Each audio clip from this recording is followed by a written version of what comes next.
Hey, and welcome to the podcast. It's Fan the Flames. It is April 12th, Game 1, Round 1 playoffs. Calgary, Colorado. But before that, Nate, in the headlines, did you see the first image of a black hole this week? No. Oh, you didn't see the black hole? That's how you want to start the podcast, with the black hole? This is even bigger than hockey. First image of a black hole. The only black hole I saw was Mike Smith sucking in every puck heading towards the net. All right. Good transition. That's what I was going for. Mike Smith was a black hole? Well, he sucked in everything. Nothing got by him. The pucks were just like magnetic towards him. And that's why we came away with a 4-0 victory. All right. So all the pucks went into him. Yes. Except for that, he was pushed into the net, which was no goal. No. Yeah, exactly. Right on. Great game, 4-0 win. Breakdown period by period. First period, I don't know, each side kind of brought it at different times. I think 3 power plays were awarded to Colorado. I don't think it was all in the first period, though. It wasn't all in the first? No, but the Flames started very strong. Yeah. They dominated the game probably the first 10 minutes. Lots of good scoring chances. And then Colorado did get a power play, and probably second half of the power play. Well, they got a few during the game, but there was a first power play, and then Colorado kind of took over the second half of the first period. Yeah. And then came the second. And fourth line, hard work. Hathaway, hard in the corner, creates turnover. Andrew Mangiapane skates in front, scores a game-winning goal. Yeah, I guess it was the game winner. And it was a nice display of skill and sticking. Yeah. With every goal, it seems Mangiapane's increasing his points. Well, obviously. Increasing his potential. I don't know, just showing to us, the viewer, of the potential of how skilled his hockey could be. Yeah, he's a skilled player, and he doesn't belong on a traditional fourth line. And really, well, he should be third or second line. He's got that much skill. But really, his line, Ryan, Hathaway, and him, were not used as a fourth line. No. They played third line minutes. Yeah. I would agree. The fourth line has become the third line, which also equates basically to every conversation about depth that Flames have. When people say Flames have good depth, it means their fourth line, which is now a third line, is playing good. Yeah. And then a few minutes later, Tkachuk made it 2-0. Yeah, that was a sweet tip. There's 2 things I really like about that play. Giordano was basically going for that tip, because when they showed the angle at which he was shooting at, he was going way out. So you think it was deliberately shot wide? Yeah. It looked like it was at least a foot wide. True. I don't know that for a fact, but my guess is he's looking for the It's tip. a good guess. And Tkachuk's skilled. I love those reach cross tips. Those got to be so hard to do, and he's good at them. Yeah, well, they showed him practicing. And yeah. And really, since we're on Tkachuk, he was probably, for me, the most noticeable Flame. Like, he came out in the first period, he was physical. Yeah, get under his skin right off the bat. Yeah, welcome to the Matthew Tkachuk Friendship Tour. Who was it on? Who was the inciting? Was it Calvert? I can't remember. Can't remember now. Someone. But then, playoff hockey is about gritty goals, and his style, he's just so suited for the playoffs. Yeah. And that goal he scored is like perfect playoff goal, where you get in front and On the power play? They scored 2 power play goals. Yeah, the stats I have here, it doesn't say, actually. I don't know if it... Oh, yeah, no, it does say power play goal. So, yes, that was a power play goal. Bam, our power play was dead cold, and now we scored 2 on the power play. Second one come from Backlund. Gets a lucky break off a shot. Yeah, late in the third period, put one in. Middle of the third. Oh, it's 17:01. Oh, right. Are you sure that's not the empty netter?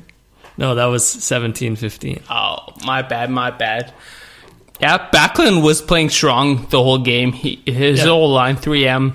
Yeah, they were noticeable. Yeah. Especially Backlund and Tkachuk. Frolik, he was pretty fired up, but he wasn't as noticeable around the puck as Backlund and Tkachuk were. But the other thing that happened in the second was Mike Smith started the Mike Smith show. Oh, yeah, and the fans started chanting. A few great glove saves. Oh, man. Was it the second where he almost pulled an injury? No, that was the third, but he had two back-to-back great glove saves in the second. Yeah, it was good to see. Usually Smith gets beat glove, but I guess when it's on, he knows what he's doing. His puck handling skills were also brought to light and was noticeable during the game. What did you think of that? Well, he's always been a great puck handler. And, I have to agree. I think it was a few games ago, maybe Kelly Rudy brought this up, that at the start of the season when he would play the puck, it was more like random puck playing. There's no system. Whereas they showed tonight that on the forecheck, Colorado was taking away the wingers, and they switched the breakout to a center breakout. And it does feel like Mike Smith, maybe they're trying to contain give him some structure in the movement of the puck. Yeah. Even still, I saw ring him past those forwards bearing down on the sidewalls. He was that good handling puck this game. He was even behind the net, deking out. Yeah, there's one time he started to skate up the ice.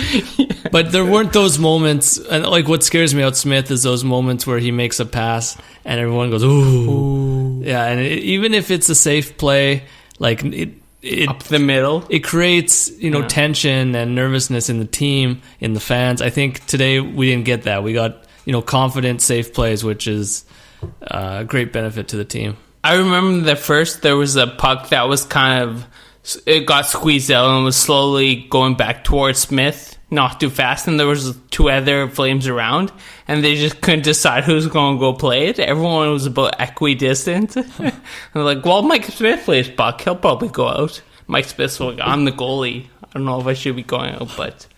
Yeah, there were moments like that.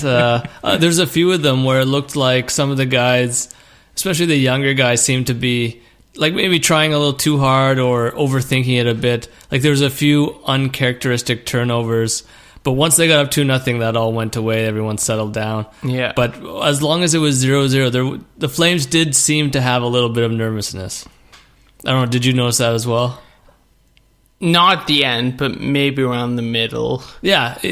When Colorado was pouring it on, really Smith bailed them out. Had the score changed or something, they even got one goal to light a fire into them. It could have gone completely different. So chalk this one to Smith. Exactly. Once the Flames got that first goal, then everyone kind of calmed down. But up to that point, it was a little bit choppy. A little edge going on. And as you say, Mike Smith, the score 4-0, it looks like Calgary dominated the game, but I don't feel like it was a dominant win. It was Mike Smith kind of bailed us out a bit in the second, and then we took over late, but it wasn't a clear-cut 4-0 win. It could have easily been a win for Colorado. Yeah, it was holding them up about halfway through the third is really when you saw, okay, Colorado's kind of given up.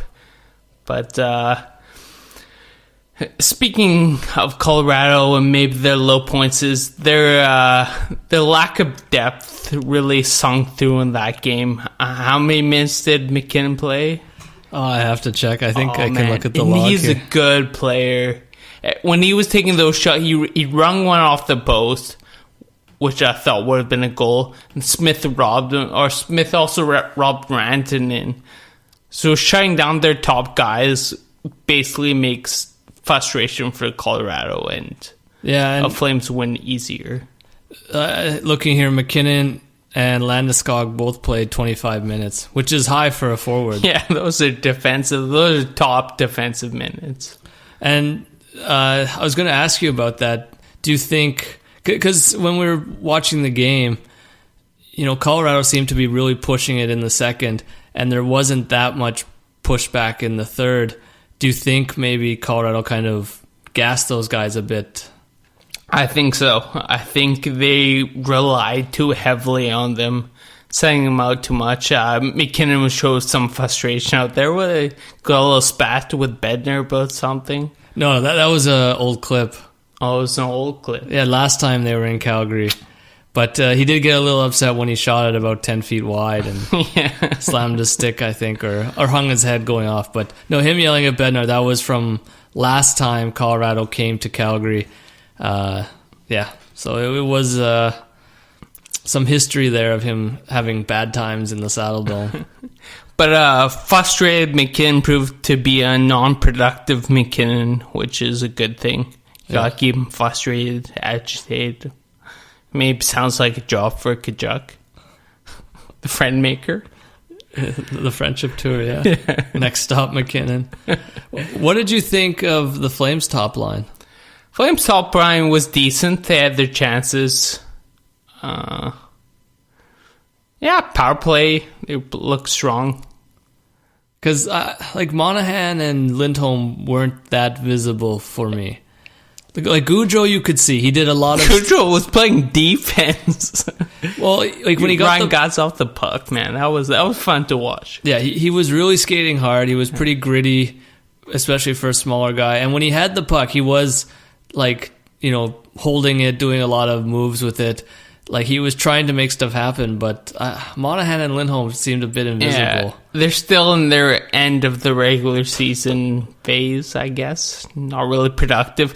All Monahan's goals in their last playoff appearance were on the power play, I heard. 9 goals. All power play goals. Well, it makes sense because they do get like the toughest matchup defensively. Yeah. Like teams will try to shut down the top line. But both those guys, I only saw like maybe 2 or 3 shots from each of them on net. Lindholm, I think he had a good chance and just shot square at the goalie. But there's some worry there about the lack of production. But and looking here at the ice times, Monahan had only 14 minutes. Yeah, Goudreau 15 minutes. Lindholm 15 minutes. Goudreau was only 15, eh? Yeah, the whole top line didn't play that much. Really, the main time on ice was Kachuk, Backlund. Where's Frolik here? Frolik was pretty high up there. Yeah. Those were the top 3 forwards in ice time. And then Giordano had 26 minutes, but he matched up probably against McKinnon most of the time, so that makes sense. But really, yeah, it was Kachuk and Backlund who did most of the heavy lifting. So, Bennett, Jankowski, Neal, what you see from them? Well, they didn't get too much time on the ice, and they played actually mainly when the game was out of reach. Yeah. So not a lot of impact, but they are an important line. Yeah, they weren't giving up much, but they weren't showing much offense either. They kind of look like a steady fourth line. Yeah, and it was nice to see Bennett had his mustache back. Oh, that Muzzy looking good. The Lanny stash. Yes, and during the game, so we looked at forwards, the D were pretty all solid throughout. Hamnick was probably the star for me with the amount of blocks they usually get, but you brought up Vandenberg maybe being the weakest link. Yeah, we commented during the game. I commented to you that I thought he was struggling. What did you think? Yeah, he took kind of a bad penalty in the middle there, kind of as a result of his bad positional play. Yeah, and I think they actually cut back his ice time as the game went on, or that's how it felt to me. Like, he got caught on the ice. I think it was early in the second on an icing, and he took it was a very long shift because of that, and then you didn't see much of him in the third. Yeah. Would you suspect a line change because of that? I would think about it.